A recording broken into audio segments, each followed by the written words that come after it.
Hello friends, welcome to the channel Physics by IITians. Today we will discuss questions related to potential and electric fields. And before that, we must know what is the basic relationship between the two. So, suppose I am writing electric field with a symbol E, and it is a vector quantity, so it should be written with this symbol. And I am writing potential by a symbol V. So the basic relationship between the two is that you can write electric field as minus gradient of V, where gradient is defined in Cartesian form as del by del x of I cap plus del by del y of j cap plus del by del z of k cap, where the potential V can be a function of x, y, and z. And if it is a function of x, y, and z, you have to take the partial derivative with respect to x for the ith component and partial derivative with respect to y for the jth component, and similarly for the kth component you will take the partial derivative with respect to z. And then if you take this and multiply this whole term with the negative sign, so you will find the electric field. So basically electric field is nothing but negative of gradient of V, where V is the potential and gradient is represented by this particular del operator. So suppose, let me give you an example.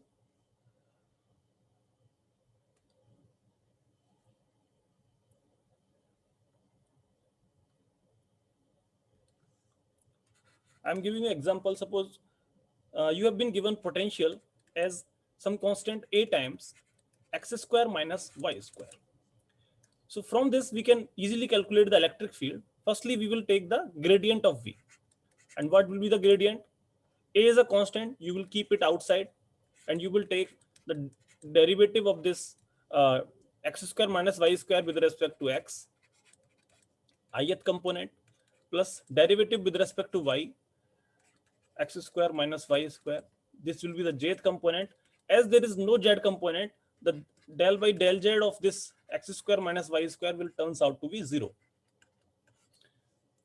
This you can calculate as A.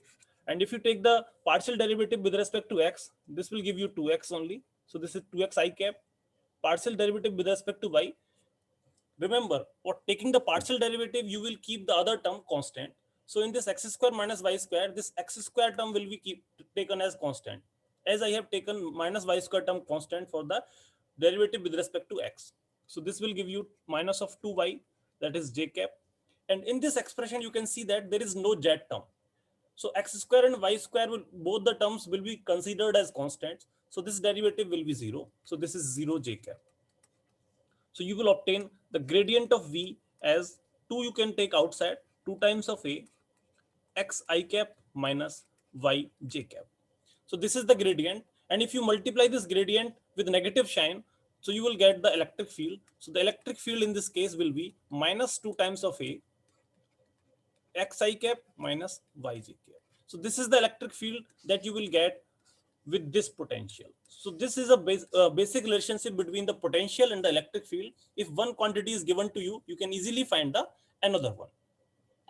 Okay, let me clear the screen and let's take the another example. Suppose I write potential as some constant A times x, y, z. Here the potential is a function of all the variables x, y, and z.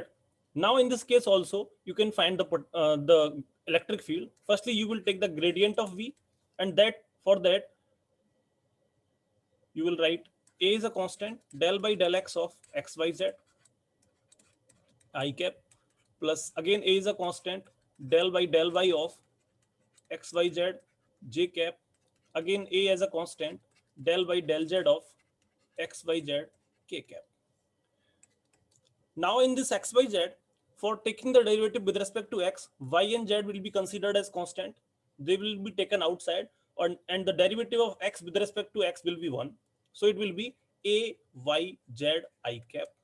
Similarly, this will be a, x and z will be taken outside, and derivative of y with respect to y will be 1 only. So this is a, x, z, j cap. And similarly here, x and y will be constant. So this will be a, x, y. And the derivative of z with respect to z will be 1. So it will be only k cap. So this is the gradient of V. And the electric field in this case, you can find that you will simply multiply this expression by negative sign. So it will be minus of a yz I cap plus xz j cap plus xy k cap. So this is the final expression of electric field. Let's take some more discrete example. The example can be, if I draw a graph. Okay, let me clear the whole screen. This is screen also. Okay. So suppose we are given the graph of potential V with respect to X. Means the potential is a function of X only. And the graph is like this.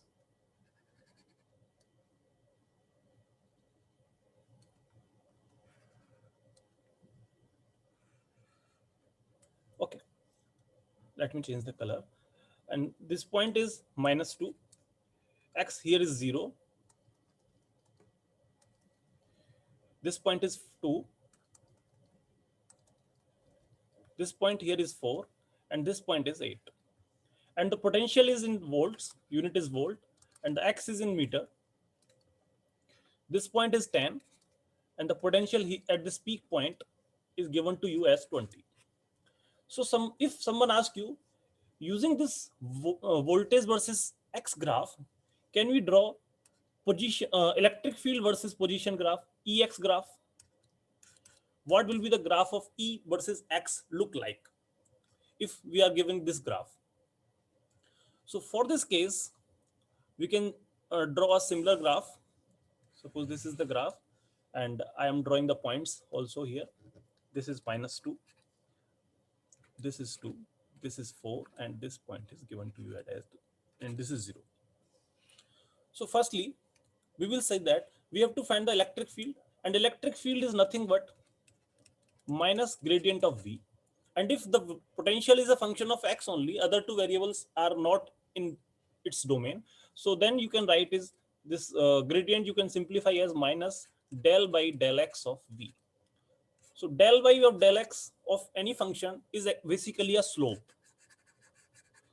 of V versus X graph. So if the V versus X graph is given to you, you will simply find its slope, and then you will multiply that slope with negative sign. So let's do it for this graph. So for this region from -2 to 0, the slope will be, basically slope is nothing but, let me tell you the slope also. If some graph is given to you, so this particular angle, the angle of the graph measured from positive direction of x-axis is denoted by slope. So slope be represented by m, and that is nothing but tan theta, that you can write. So if this is y and this is x, this is y by x. So for this case, this is the angle theta. So the slope will be this distance divided by this horizontal distance and the vertical distance. So in this case, slope, if I write m1, so the m1 will be nothing but 10 by 2. This is the distance. So that is 5. So in this case, the slope is 5. Again, if I write slope m2 here, m3 here, and m4 here, you can see that m2 is basically a constant because this is not changing. Y at this initial position and y at the final position is same. So the y2 minus y1 you can say is 0. So the tan theta will be 0. So slope here will be 0. And if you find the slope at this location, so this distance is 2 and this distance is again 10, 20 minus 10. So the slope here will also be 5. And if you find the slope here, this is basically in the negative direction. So the slope is this much angle, and that's at this angle is more than 90 degree, the tan of this angle will be negative. So you will write slope negative here, and the slope will be again y by x, and the y distance is 20 and the x distance is 4. So slope will again come out to be 20 by 4, that is 5. So these are the slopes. And for finding the electric field, you have to multiply this slope with negative sign. So the in region -2 to 0, slope is 5. So the electric field will be -5. So you can write this, represent this in here. This is -5. From 0 to 2, the slope is 0, so the electric field will also be 0. So this is the electric field in this region. From 2 to 4, the slope is 5, so again the electric field will be -5. From 4 to 8, the slope is -5. As I told you that this is a negative slope, but if you multiply this -5 with a negative sign, it will be +5. So this will be the electric field. So this is the variation of electric field E with respect to X. So from here you can see that if the electric field is given to you or the potential is given to you, you can find the electric field. We will see the reverse relationship between the potential and electric field. Means if electric field is given to you, how we will find the potential in the next lecture. Thank you. If you like this video, please like it, share it, and subscribe to our channel. Thank you.